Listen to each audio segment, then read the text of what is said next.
Our book, The Brief, Wondrous Life of Oscar Wilde, is about a young Dominican-American man named Oscar. The book goes through his life experiences while also describing the experiences of his family members and ancestors. It delves into their culture and the history behind the Faku curse that is believed to have followed their family. Oscar struggles immensely with a lack of confidence and self-esteem, along with being severely depressed throughout the novel. He had issues maintaining his relationships, romantic and platonic, and is very lonely a majority of the time. The book is split up into a small number of chapters, the perspective switching with each one.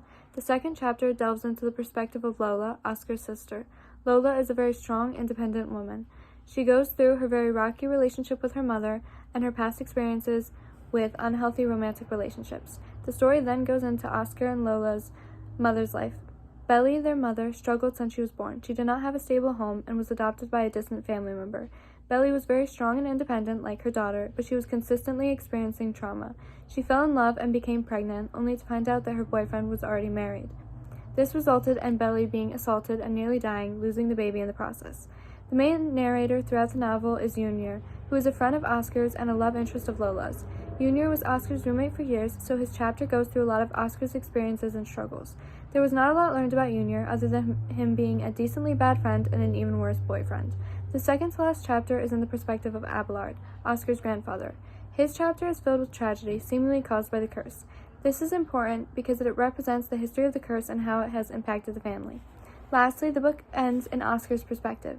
His chapter begins with him feeling as though his life has just begun, as he has met a girl who has reciprocated feelings for him. Unfortunately, this girl already has a boyfriend who holds a lot of power and anger. He becomes enraged when he sees Oscar and Yvonne kiss, ordering his friends to assault Oscar.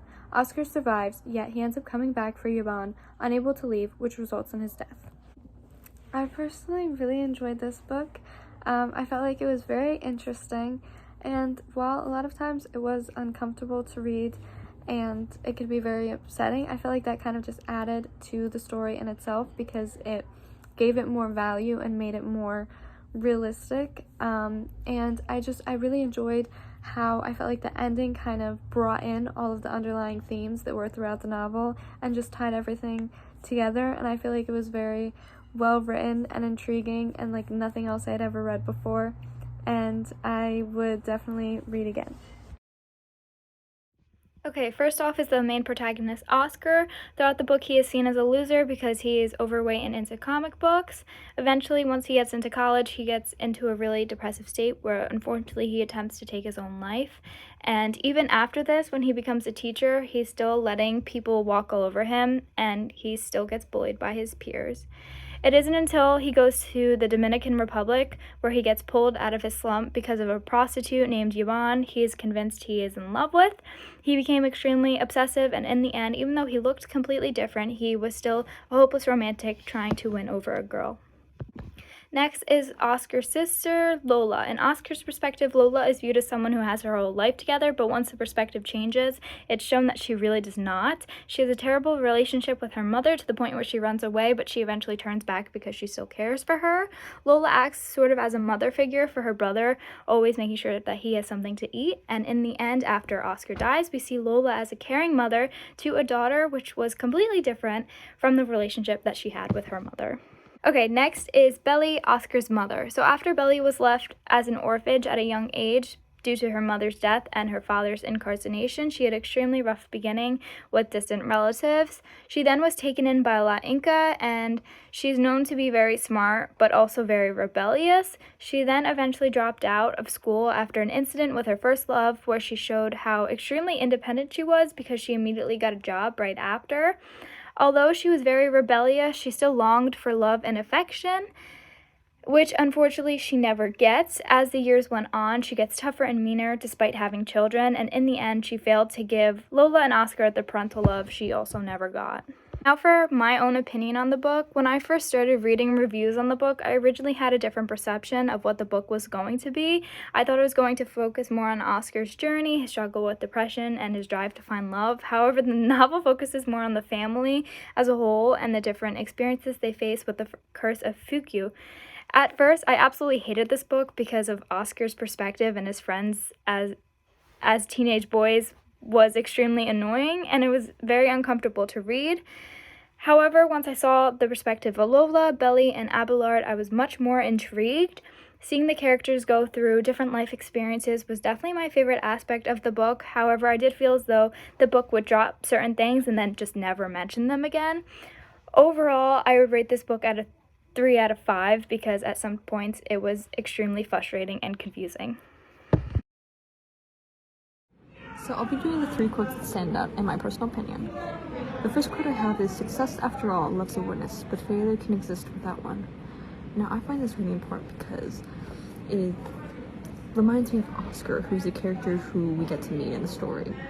He's oftentimes known for his failures and is often shown to be that person that just never gets a break, always is failing. And I feel like with this, everyone sees that, but no one ever sees his successes. No one ever sees the good moments that he has. And I feel like he's just defined as that failure that everyone knows him as. The second quote I have is, "So which is it, you ask? An accident, conspiracy, or fuku? The only answer I can give you is the least satisfying. You'll have to decide for yourself. What's certain is that nothing is certain. We are all trolling in silences here." I find this quote important because it's Junior who is saying this quote, and he often tells the story with authority. He also takes opportunities such as this to remind the readers that the story is up for interpretation, and that there's no absolute truth, no conclusive answers. The story is an open-ended discussion, and the reader's interpretation of the story is part of that discussion. The third and final quote I have is, "And in the gloaming of her dwindling strength, there yawned a loneliness so total as beyond death, a loneliness that obliterated all memory, the loneliness of a childhood, which did not even have her own name." I found this quote very important because it shows Belly's insecurities and how she wants to be seen and heard. Because when she was a child, she felt like she wasn't even a person, and she believed that the gangster who she meets in the story would give her purpose and meaning in her life. It's especially true when you notice how Billy became the person she is today, how in the story she was abandoned, mistreated, and how complicated her life was from the moment she was born. The first themes that are obvious right away in the brief Wondrous Life of Oscar Wilde are identity and sexuality. The main character, Oscar, is constantly struggling with who he is and who will accept him for who he is. He's a nerd, overweight, awkward, and no girl seems to want to come near him.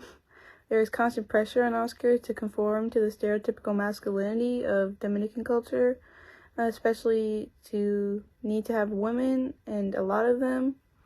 Even the narrator, Junior, makes fun of him throughout the novel, saying nobody even believed that he was Dominican.